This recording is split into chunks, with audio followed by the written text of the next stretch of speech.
Welcome to Deep Look, Ultiworld's weekly radio show about the current state of Ultimate. I'm the host and the editor of Ultiworld, Charlie Eisenhood. Keith Rayner is out on paternity leave. Well, it was kind of a wild weekend in Ultimate, and we have Frisbee happening on a weekly basis at this point. Wow. We have things to talk about every single week. It's awesome. We're going to get into a very wild weekend in the AUDL a little bit later in the show. But this weekend, we also had the first real club competition of the season, as the Richmond Cup, with its $10,000 prize pack, was held this weekend, of course, in Richmond, Virginia. And it was Toro out of the Triangle area that came away victorious. They were able to go up head-to-head with Mayor of Fishtown out of Philadelphia, basically AMP, plus some pickups, and get the win on double game point with an enormous Grayson Sanner layout catch. And then they went on to get revenge over DC's Sweet Cat, kind of a space heater collab with the Truck Stop and Scandal players. And that Sweet Cat team had beat them on the day prior. This time they come out on top. Comfortable win in the final and really looked good. And they got a $7,500 check for getting those two wins back to back. It was a beautiful day on Sunday, hot, felt like summer out there. And I think the bigger takeaway for me, besides the Frisbee games, was just how grateful and excited everybody was to be back on the field. It was, people had their bags, their cleats, their arm sleeves, their music, their everything about it felt like the tournaments that we know. And I think people were just it wasn't just a sensation. Like, people actively in interviews talked about how grateful they were to be back out competing after more than a year away from being able to play. Look, this wasn't the world's greatest Ultimate tournament. I mean, the quality of the play was up and down. There were some very amazing highlights, for sure. The quality of individual games definitely varied a little bit. Of course, it makes sense. People are kind of just getting their legs under them out there. So we're going to talk a little bit later in the show with Tristan Green, member of the leadership team, longtime Toro player, about the weekend and the plans for that team moving forward this season. They'll be out at the Pro Elite Challenge in Denver in about a month. A couple little bits of news before we move on to the interview with Tristan. Prada released a $650 Frisbee with a carrying case. I mean, it's important that you get the carrying case because otherwise it wouldn't be a very good deal. This sold out within a couple of days. That is part of their outdoor collection, which included a $1,000 volleyball, $2,000 yoga mat, and some other things. Here's what I'm wondering. I get the idea of wearing Prada stuff. I own no Prada things. I probably never will, but I understand wanting to have, luxury clothing that is both made of really nice materials, but also signals to other people that you have a lot of money.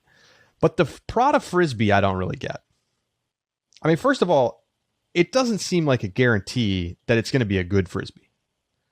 I mean, it looks better than one of the cheapies, but how good is this Frisbee really?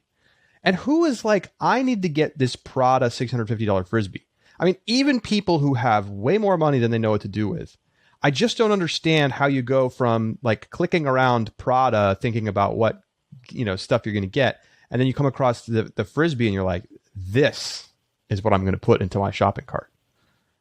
And I don't know, maybe they only had like 5 of them made or something. But I tell you what, I'm in the wrong line of work. If I just made a brand where I could sell a Frisbee that costs $4 to make for $650, I think I need to get into that. It just makes no sense to grind away when you can just sell people obscenely overpriced stuff and have them buy it. I really don't get that. But I'm going to keep my eyes peeled for the Prada Frisbee. And if you are listening and you got one, send it to me. We'll do a review. I'll chip in for the shipping both ways. Article in the Kansas City Star about the AUDL looking to expand into Kansas City. And it's got a lot of quotes from Steve Hall, the commissioner of the AUDL. Kind of feels to me like this is like a sales pitch in the newspaper. Like, we're looking for owners. If you read this, maybe think about reaching out to us. Interesting to see the AUDL looking to expand into Kansas City. Kansas City has always had like a solid couple of club teams. You've got Wicked, although I think they're disbanding this year, unfortunately, and Prairie Fire, solid team, on the cusp of nationals quite a few times. But it doesn't strike me as a city that has like a super, big thriving community. I can see the geographical appeal of a Kansas City, but I've seen some comments online, and I think I agree. Like, isn't Denver where you go first? Maybe they feel that Denver isn't as conducive. I mean, obviously it's very isolated, so everybody would have to fly there. But you already have that a little bit with the Texas teams, and Seattle. No one's driving up to Seattle. Maybe San Francisco drives, but you pretty much have to fly.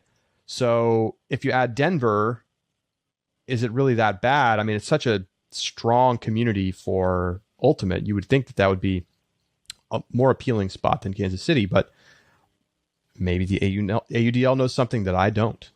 It's possible. So we'll see if that happens. They of course expanded into Boston this season, somewhere they wanted to be for a very long time, and we'll see what happens with Kansas City.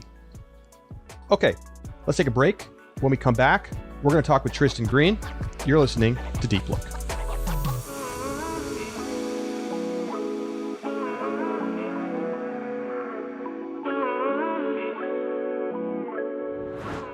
Joining us now on Deep Look is Tristan Green, who wears a lot of hats in Ultimate.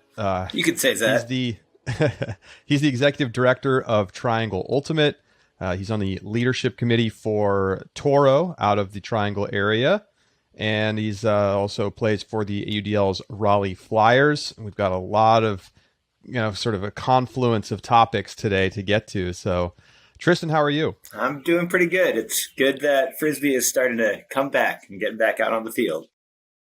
It's really something. I mean, I'd love to start just with your time running Triangle. I talked to you at multiple points over the last 12 months as everybody was dealing with the pandemic and Ultimate was shut down. What has it been like getting to now? I'm sure you've gone from what feels like 0 to 60. Did you feel like you comfortably weathered the storm? I mean, yeah, we weathered the storm. It was a pretty much complete pause for a year. I think it was an interesting kind of shift into the kind of first part of the kind of shutdown was starting to always being in that immediate of like, how are we going to get back as quickly as possible, and that kind of mindset. But I think once it got kind of into the summer, we realized that it wasn't just going to be a short blip. And it was something that we really needed to kind of think through. And that kind of shifted my mindset into a bit more of just kind of long-term planning and strategic planning. And we were able to do it. Honestly, it was kind of a nice little pause for us where, I mean, I came on in 2013 as the first full-time staff, and everything has just been growing super fast and quickly. And we've just kind of been doing our best to keep up with it. And so having this kind of break to step back, think about things, kind of think about how everything works together. Honestly, it was a nice little break that we had. And now it's that, like you said, 0 to 60, quick change back into, oh yeah, my job is also to run a whole bunch of programs. And so that's what we're doing now. What are some changes, if any, that Triangle made during the pandemic, with an eye on the future? Yeah, I think one of the big things that I'm excited about that we've started to adopt more, and we had really it kind of started with some things that we had been doing before the pandemic for a season or two, but adopting kind of a pay what you can structure for a lot of our beginner programs, and really trying to focus on creating that beginner environment. I think as a lot of places do that pretty well in youth, but I don't think there are too many places that do that well with adults. And so creating those kind of beginner friendly environments, and then also using a sliding fee scale structure for registrations, just to really try to emphasize financial accessibility. And I think something where that kind of really was even more impactful coming out of COVID, where there were people who were hit harder, but then it was also an opportunity for people who had the ability to pay it forward and support it, were able to very clearly have a structure where that was kind of built in. And that was something that they knew that we as an organization were emphasizing. I think I would imagine that smaller disc organizations might be afraid of trying something like that for fear that, people just say, give it to me for free. How have you seen the economics of that play out? I know it hasn't probably been all that long that you've been running programs with this in format, but are you seeing that revenues are able to stay close to where they were, or are you seeing a lot of people? I mean, obviously the financial accessibility part is important too, but running the organization side of things, I'm sure you're conscious of the budget. Oh yeah, I mean, it's definitely a risk kind of thing. That's where, I mean, we're definitely focusing on this as a kind of tool in our toolkit for really emphasizing those beginner programs. Those would be programs that as an organization, we're trying to kind of market really. And so we would be, I mean, the kind of adage of you're wasting 50% of your money on marketing, you just don't know what 50% you're wasting. Why not take that adage and kind of expand that into financial accessibility and have that be part of that money that you're spending to grow programs. And so that's kind of the mindset.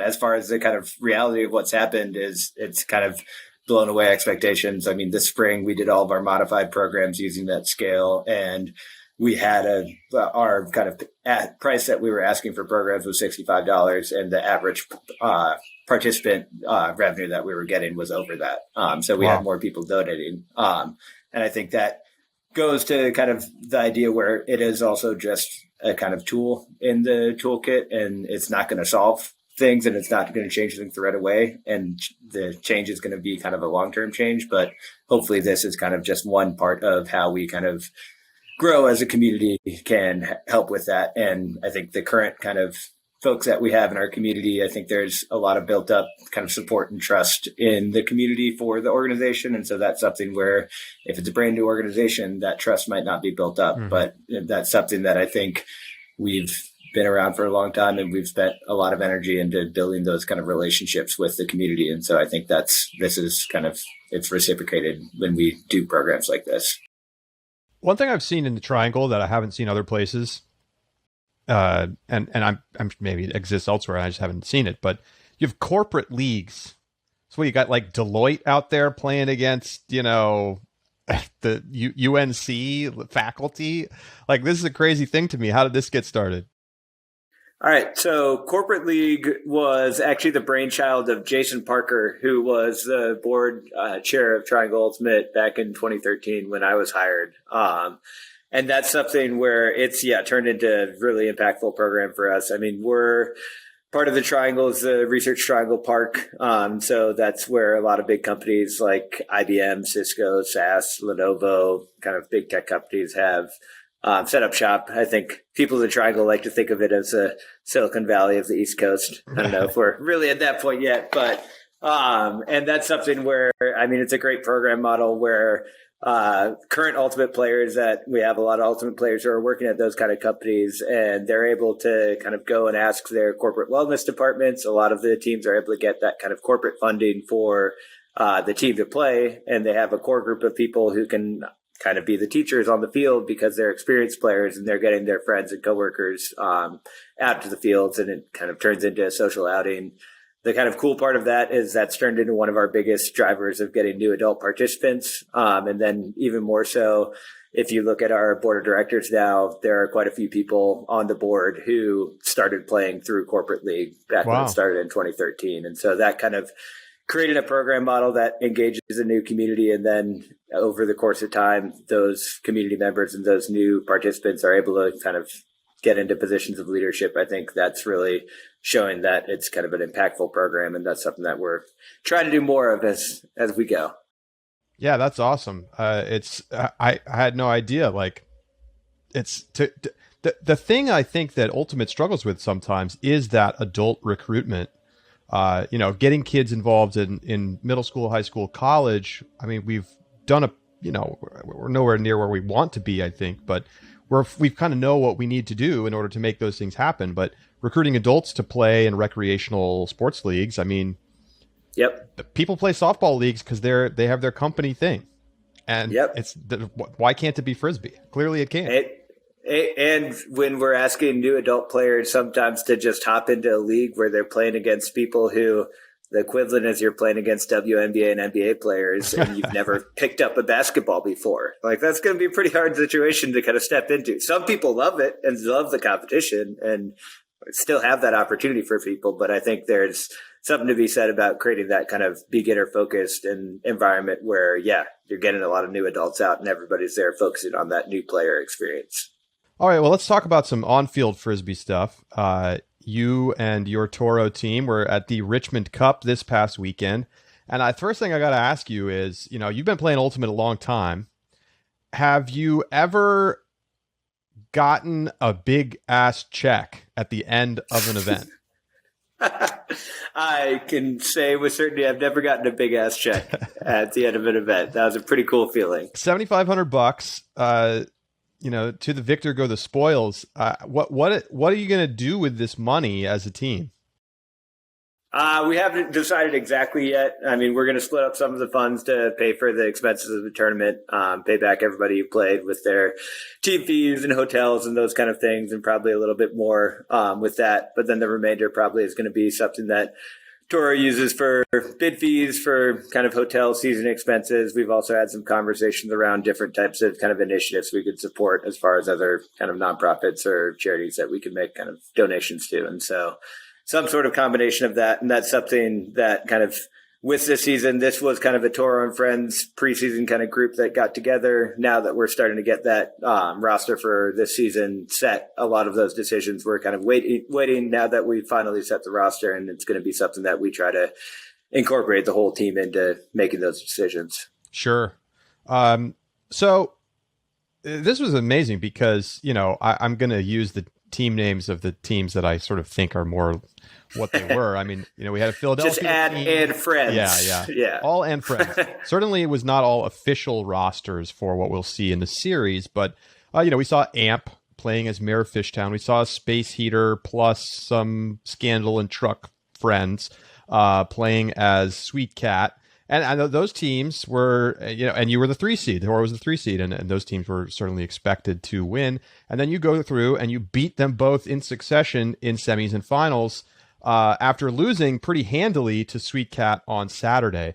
So I guess the big question is, what changed between Saturday and Sunday to have you go from losing a game where you never in the game to turning around and then beating that same team in the final when they were never really in the game?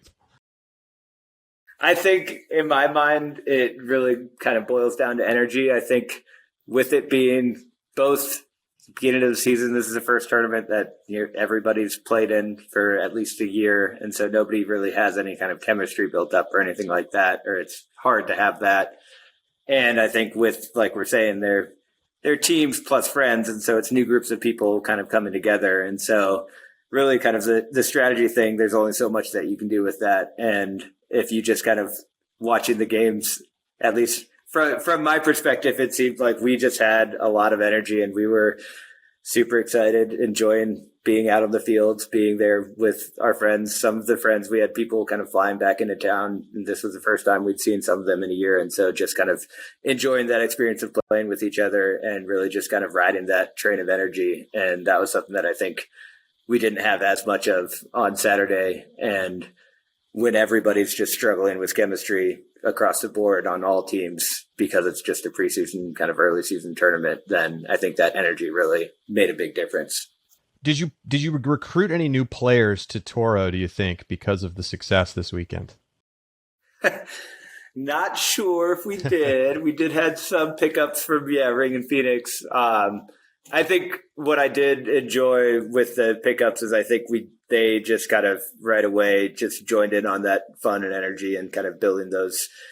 I think one of the things that I've enjoyed about Toro is it doesn't only, as a team, we don't only just focus on that kind of on the field playing experience and just kind of just having fun with each other off the field and just on the sideline. And that was something where even with the new pickups that hadn't played with us before, they kind of just jumped in on that. So I hope they enjoyed it. Don't know if that was enough of a plug for them to jump ship to join us for the season. Doubt that, but I think they enjoyed themselves. And so it's something where I think long-term, just trying to give people kind of positive experiences like that, I think will just help with the long-term sustainability of the team. Did the tournament offering prize money weigh in at all into your decision to attend, to be there? I mean, this was the first club tournament of any meaningful note, and there's not a lot of other tournaments organized until Pro Elite Challenge in middle of July, which I know Toro's going to.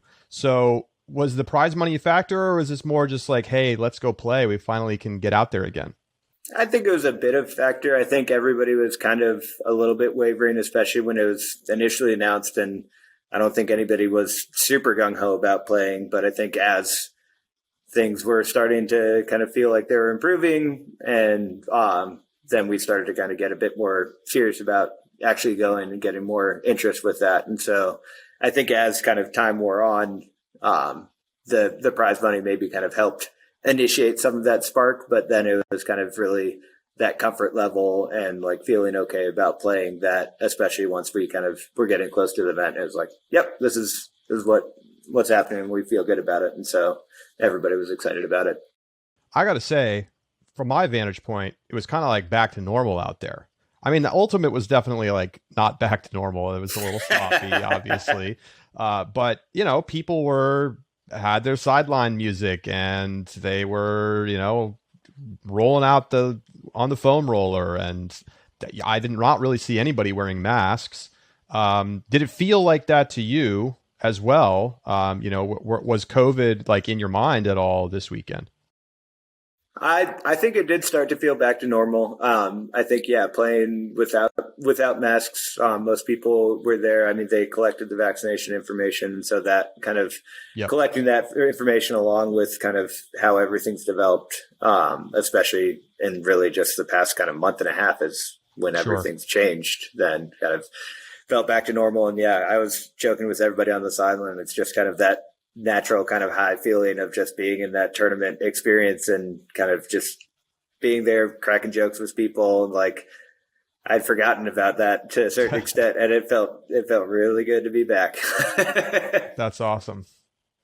So Toro's going to Pro Elite. I mean, we're seeing a lot of teams maybe not even take the field until sectionals. Other teams maybe waiting until Pro Championships or really late in August to get out there. But Toro is one of the teams that I saw committed early on to going to Pro Elite. So, why make the trip out to Denver in a year like this when it's, not required, it's not necessary?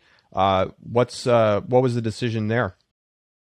I think a lot of it centers around, we enjoy playing Frisbee and enjoy playing tournaments and enjoy playing good tournaments and playing good Frisbee. And so I think it kind of centered around that. And we definitely had like a lot of discussion around it. And there was kind of conversations that went around just the team, just kind of gauging kind of comfort levels and things like that. And it was something where we were kind of trying to wait until the entire team kind of was able to be brought into the decision. But, those kind of decisions had to be made before the tryout kind of selection process completed. And so we decided that, we would jump the gun and go with it. Also knowing that even if the entire team wasn't ready to go at that point, then we knew that there were some kind of friends that were feeling all right, whether it was kind of around vaccinations or anything like that. And so we knew that we could, with the very flexible rostering rules for this season, right.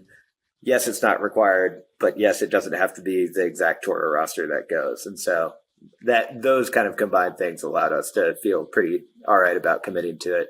We also have a few players who are playing Masters, and that's the weekend after, same location. So that always helps. Perfect.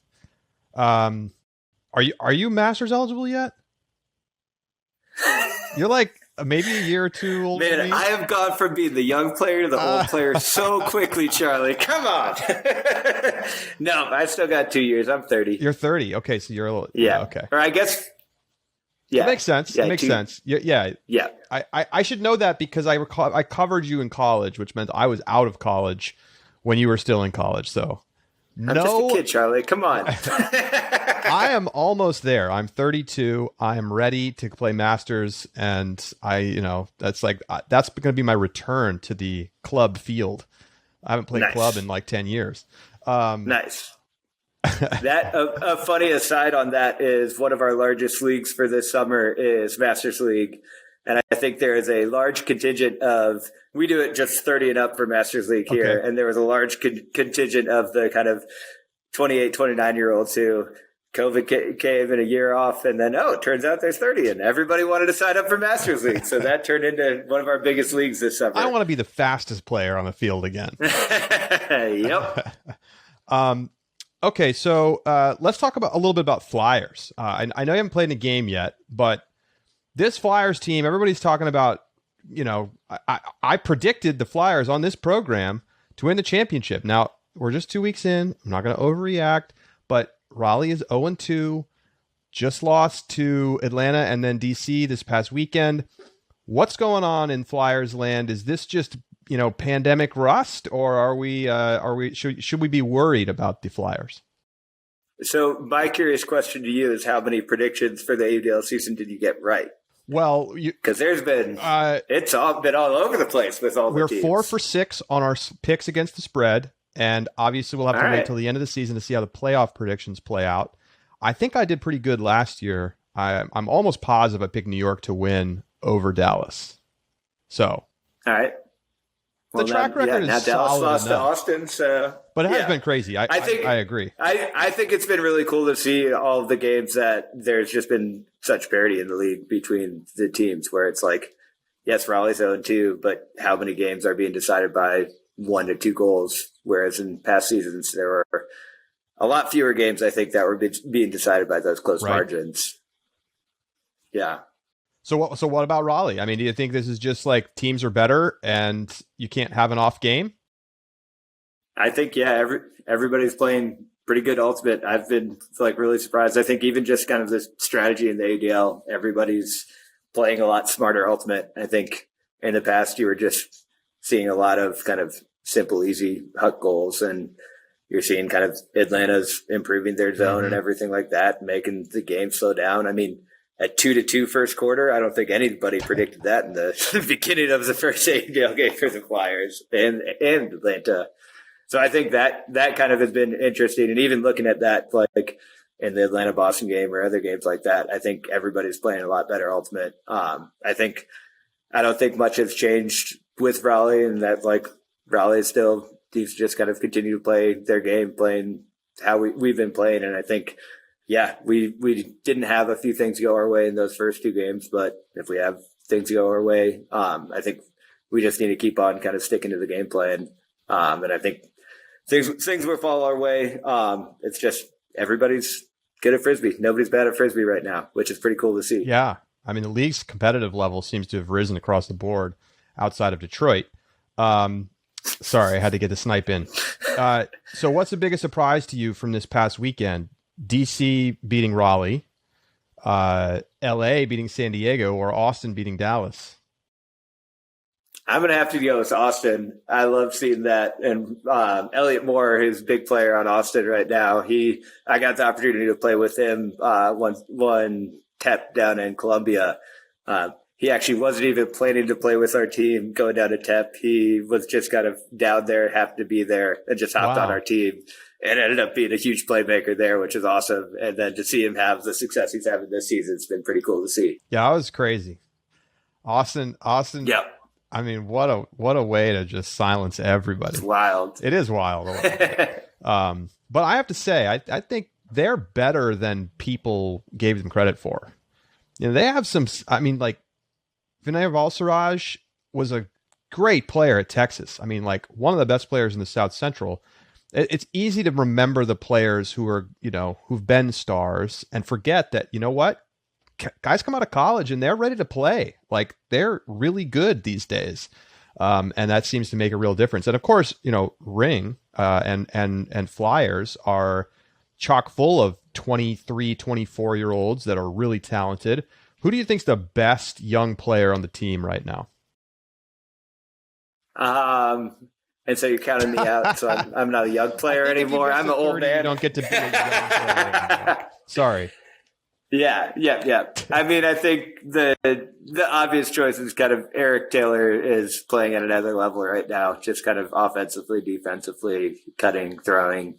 But I think, like you were saying too, I feel like every team has a young contingent of players. I mean, DC's handling core is a completely different offensive core than they had previous season, and it's a lot younger. You look at Boston, they didn't have a team before, but their handling core and a lot of their offensive players they have two 18-year-olds on their team or 19-year-olds, something like that. Like, everybody's getting young, and the young players are getting a lot better. Yeah, absolutely. All right. Well, what are you looking forward to most in the next couple months here? I mean, with all the things that you're doing in the Frisbee world. I mean, I just getting back out on the field and seeing lots of people playing. I think one of the things that we've really tried to do a lot of in the Triangle is just kind of a lot of how I think of things is building community. And one of the kind of easiest ways to build community is getting a lot of people in the same place at the same time. And so we have things where it's like our Masters League is going on side by side with Youth League. We're having competitive women's league side by side with club men's practices. And we're having all of our youth club kind of out there at one location at the same time. And those opportunities where we can get, we usually, a lot of the time, I think the Ultimate community gets that feel at tournaments when everybody travels to it. But the ability to do that just within a local community where it's just a random Wednesday night and you have 150 people playing Ultimate and playing high level competitive or just brand new beginners Ultimate all side by side. I think those are the pretty kind of cool, just nights to just take a step back and kind of look at what's happening out of the field and be really happy about what's happening. That's awesome. Well, enjoy the leagues. Enjoy Denver for Pro League Challenge, and see you out there soon. Yep, and we'll be waiting for that footage from Richmond Cup whenever you have it ready. Coming. We're working on it. We're working on it. Just holding it hostage right now. People have been asking. I might as well just talk about it right here on the show. Number one, we have to upload all of it. So I have, probably a terabyte worth of video footage because we had 5 cameras out there. So it's almost done fully uploading, at which point the editors are going to take over. We're going to have a full game up probably within 2 weeks, because we're going to do commentary and stats and graphics and a bunch of stuff for the final. So it's coming. Nice. All the games will be up on our YouTube. I'm excited. Yes.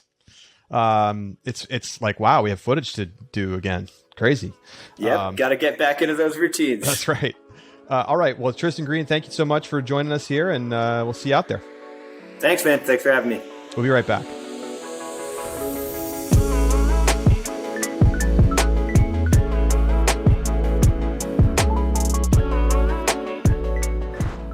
Welcome back to Deep Look. Thanks again to Tristan for coming on.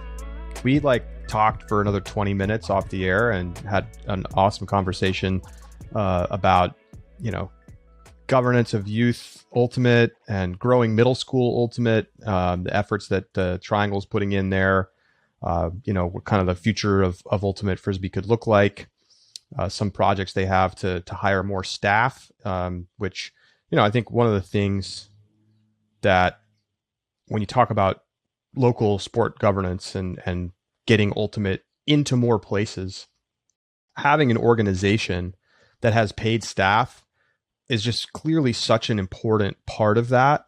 And the places we've seen take those steps to have a full-time paid executive director type have really been the places that have taken big strides. Now, obviously, there's a pretty clear correlation between being already a sort of thriving Ultimate community and then having a paid executive director, right? You get there, you get to have that money because your programs are big enough to support that. But I think that as much as possible, we need to think about, as we build the infrastructure of Ultimate around the country, getting those paid positions into place so that you can then do the work required to build out the programs that will attract the people. Because right now, I mean, I swear to you, it happens every week. I get an email from somebody or a Facebook message or something, and they say, hey, I live in Florida and my kid wants to play Ultimate. Where do I go? You know, I saw your website had articles about youth Ultimate Frisbee, and I'm wondering where I should go. And a lot of times I don't really have a great answer for them. I say, well, you know, reach out to your local disc organization and good luck, because obviously I don't know the answer to these questions. But the problem is there just isn't a lot of this structure out there in place in many cities and even many states where kids who become interested have an opportunity to play. And I mean, that's true it's true in poor areas, and it's true in rich areas. I've told the story before about, I talked to somebody in Westchester County, north of New York City, one of the richest counties in the country, and there's really not youth Ultimate to speak of.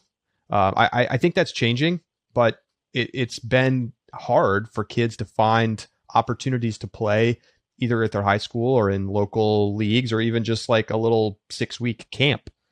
That just doesn't exist in many, many parts of this country. So I hope that the success that Triangle has had, and that Tristan has had specifically, he's been there a few years now, in growing the sport there, can transfer to other places. And I encourage you to reach out to Tristan if you have questions about this, because he's always been great and has really helped lead the charge for more communication amongst organizations. So we also talked a little bit with him about the AUDL, and you know, he kind of mentioned the parity this year.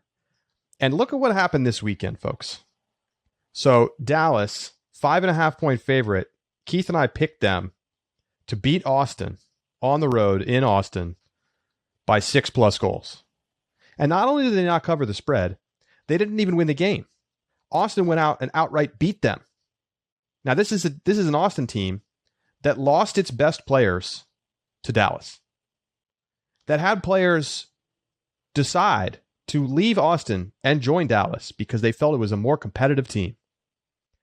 Imagine the sweet satisfaction that the Soul players feel today. And this whole week, you just bask in it. Now, I will be the first to admit I underrated this team. I know it's one game. I'm not going to overreact. I don't think Austin is going to win the West. I think that they're probably going to lose the next time they play Dallas, maybe handily. But I also think that Austin is much better than we gave them credit for.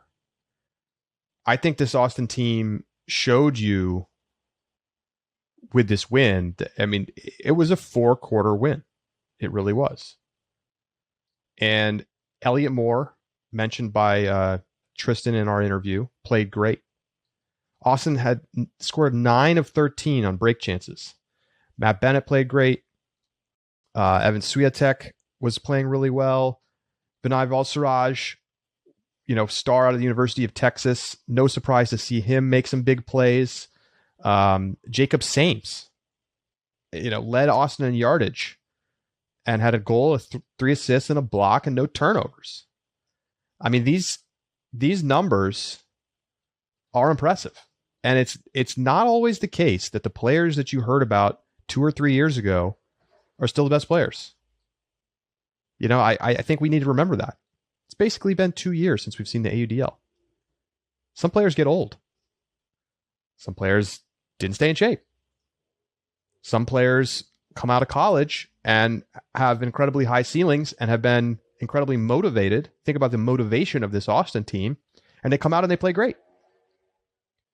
Now, look, in retrospect, and no one's going to believe when I say this, but I was thinking about wanting to take Austin plus 5.5 because of it was a trap game, a little bit for Dallas, like thinking that they're just going to walk in and just coast. But I was like, nah, the Dallas's talent is going to outweigh any, motivational factors here. Big wrong, just totally wrong. Austin brought the heat, and BJ Sefton's on that team. That they're a solid team. I think they're a solid team. I won't be surprised if they finish ahead of Seattle and San Jose and maybe even LA. I won't be surprised. Yeah, this is not a team that's going to just win this one game and then get smoked the rest of the year. No. And it gets to a larger point that Tristan brought up, which is that the AUDL is looking like there's not a lot of teams in the league at this point where you just get free wins. Now, there's some. I think, obviously Detroit. I think Pittsburgh is going to struggle to get wins this season. Will they win a non-Detroit game? I don't know. Maybe they win a road game if somebody's playing like second game of back-to-back. But I think the other teams in this division are all substantially better than them. With Tampa Bay being close, and you see Tampa Bay get the close win with kind of a shorthanded Pittsburgh team playing in Tampa. So the thing is, the rest of this league, these teams are good, and if you have a bad game, you are not going to win. Atlanta goes into Boston, gets an epic fourth quarter comeback because they played from 12 minutes left on the clock in the first quarter all the way to zeros. I mean, maybe it's not nearly the same thing, but how about those Atlanta Hawks playing the full 48? The full 48 and beating the 76ers after being down 26 last night. I mean, that's one of the craziest comebacks I've seen in a really long time. And I know the Bucks blew a lead against the Nets, but this felt even different. I mean, Philly was just destroying them the whole game, and then they surged back. Now, Atlanta was never down like that in the Boston game, but it was a similar thing where they continued to play hard the whole game. They stayed committed to the game plan. They had the zone, and the zone started to get turns out of Boston late as fatigue was starting to set in, and they made adjustments. And they started to push up and, take away the handler swings. And they started to get, Boston make some weird throws, and then they take over and they go and they score and they get this huge road win to move them to 2-0 and put them at the top of the Atlantic Division. And then out west, you get another revenge game. I mean, Los Angeles going to San Diego and getting the win. I just straight up, I would never have picked LA in this spot. And, after losing a close game, kind of a sloppy game against San Diego in LA in week 1, I thought there was no chance that they could win this game against San Diego. I mean, Raleigh's just a better team, but there it is again. The energy was there. San Diego making mistakes. San Diego looking just a little off to start the season. Not quite dialed in. The defense not sharp enough. Offense still very solid. They had one of the best offenses in the league last year. But, the defense just not getting the job done and a couple little miscues, whether that's chemistry, that's COVID, that's, personnel, whatever it may be, not quite there. And LA played hard. But, the Growlers went 4 for 15 on break chances. You got to do better than that if you want to win against any team in the AUDL. So LA gets the big upset. Austin gets the bigger upset. Atlanta gets the comeback win in a game that I guess feels like an upset, but I think ultimately we just need to accept that, Atlanta's the better team. Atlanta moves to number 3 in our power rankings this week, behind just Chicago and New York. And they could keep moving up. It's going to be a very interesting weekend this weekend for Boston as they head down the coast. They're playing DC on Friday and they're playing Raleigh on Saturday in a crucial road trip. I mean, if they go 0-2, they're in a bad spot because they're already sitting right now today at 1-1. So you fall to 1-3. Well, that's 33% of your season. And are they really going to beat New York? Are they really going to beat Raleigh? I mean, they got this game against Raleigh, so I guess we're about to find out. But I think it's tough sledding. There's 5 good teams for 4 spots in the Atlantic. Atlanta, New York, DC, Boston, and then, and Raleigh, of course. And then, how good are the Phoenix? We don't really know yet. Can Tampa Bay be competitive with the best teams once they're at full strength. Jury's still out. I think they're probably not deep enough. And then in the Central, you've got Chicago looking like the clear favorite, but then it's going to be a dogfight for that second spot with Indy, Madison, and Minnesota all being capable of, taking that second playoff spot. And out West, I mean, who knows? Yeah, Austin's the only undefeated team. So, I mean, I still think that you have to say it's early. San Diego and Dallas are the most talented teams for sure. They're going to get there. But when there's only 12 games on your schedule, every game matters a lot. And if you see teams, drop to 1-2, 1-3, like all of a sudden the road gets a lot tougher. So that brings us to this week's picks in our contest against the Stall 7 guys. And of course, I've talked to Keith. We're on the same page. In fact, I think we had all of our picks we agreed on this week. So I don't know if that's a good sign or a bad sign. We went 1-2 this week. Stall 7 guys went 0-3. Tough sledding for them. We did pick correctly. Now I'm forgetting which game it was. But we got one of those games.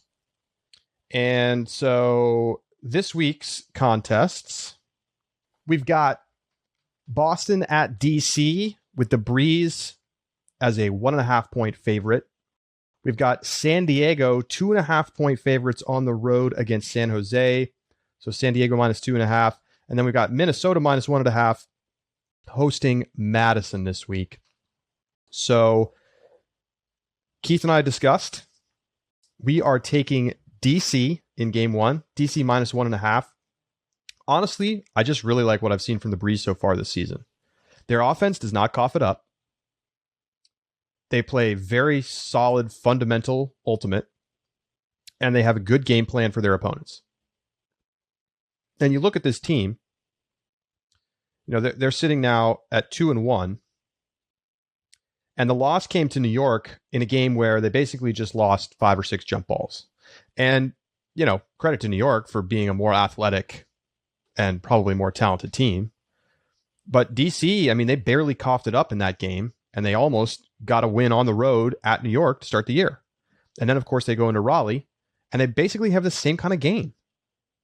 They just don't turn it over. Johnny Malks has an incredible performance, leads the league in edge scoring this week, and, couldn't be stopped. If you do not have good handler defense against this DC team, you are going to struggle. You are going to struggle. They have such talented players in the backfield on offense. And I think this Boston team, they're going to be a little shorthanded, and it just feels like a kind of a bad matchup for them. I think DC is going to be able to score with efficiency yet again. And I don't know if Boston's going to have enough offensive firepower to kind of match that, given that we've seen them, have some turnover issues a little bit. And when their defense can get rolling like it did against Pittsburgh, they're a solid team, but I don't know if they're going to be able to generate that kind of defensive pressure, especially some of their D-line guys going over to the offense this weekend because they're shorthanded. So big game for Boston, probably bigger than for DC. So there's the motivation factor there, but I think DC maybe just the deeper team right now with certainly lots more experience playing in the AUDL. In game 2, we're going to take San Diego -2.5 against San Jose. This is going to be bounce back game time for San Diego. They get the bell rung a little bit. They get the wake up call. They're going to come out and they're going to play a lot better against San Jose. I think it's a get right game. Raleigh has that same kind of game coming up against Boston, right? Boston, second game of a back-to-back. Raleigh sitting at 0-2, absolutely needs a win. It's a get right game. And I think it's the same thing here for San Diego on the road at San Jose. San Jose is a good team. San Diego is a better team, and they're going to be playing with a lot more focus and intensity this week after taking the loss, because they can't afford to lose games against teams like San Jose. They just can't. And I think San Jose is just not that good of a team. I mean, they beat Seattle, but Seattle choked away a lead. Again, all these teams are good enough to win if you don't play well. and that includes San Jose. But I think that San Diego probably more like a 4.5 point favorite in my mind. So we'll take the -2.5 and lay the points. Final game, Madison at Minnesota. Minnesota home, 1.5 point favorites. It's a good line. Taking Madison. I think Madison was the better team on balance in week 1. They lost, but only because of some just totally crazy nonsense that happened for the final, 2 minutes of the game in regulation. I think Madison knows how important this game is. And I think Minnesota, I'm still question marks about, there's got some folks out injured. Are they going to be strong enough offensively to deal with this Madison team that gave them a lot of trouble in week 1? I think, any sense that Madison is done is wrong. We saw that in the first week of games when they were very competitive. So we're going to take +1.5. Maybe we get another crazy finish and Minnesota, pulls it off again. But I don't see this game playing out with Minnesota, pulling away to a big lead. I think it's going to stay close. I think Madison, is going to outright win the game. But so happy to take the +1.5 here. So those are our picks this week against Stall 7. So that is going to do it for this week's Deep Look. Make sure to tune into our subscriber bonus segment. You can become a subscriber for less than $4 a month at ultiworld.com/subscribe. So we'll see you there. Thanks so much for tuning in. I'm Charlie Eisenhood, and I'll sign off for Keith Rayner as well. And we'll talk to you next week.